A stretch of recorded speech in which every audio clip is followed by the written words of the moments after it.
The reusable hot biopsy forceps are designed for up to 10 uses. The product is pre-sterilized with ethylene oxide, so it's ready for immediate use right out of the package. After each use, it is advisable to sterilize the forceps at a temperature of at least 134 degrees Celsius or 273 degrees Fahrenheit. Ensure the protective cap on the handle is removed before sterilization. The sheath is reusable, with a bowl-shaped forceps head. Made of PTFE, the sheath offers low friction to protect the endoscope working channel. The sheath comes in outer diameters of 1.8 mm and 2.7 mm, suitable for bronchoscopy, gastroscopy, enteroscopy, and colonoscopy. Next, let me demonstrate the assembly process. Begin with the proximal end of the sheath. Insert the metal core into the handle.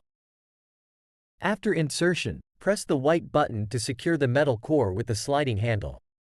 Once secured, release the white button. Rotate the locking cap 180 degrees to fully expose the blue mark. The assembly is complete, and the biopsy forceps are ready for use. Control the opening and closing of the forceps jaws by pushing or pulling the slider on the handle.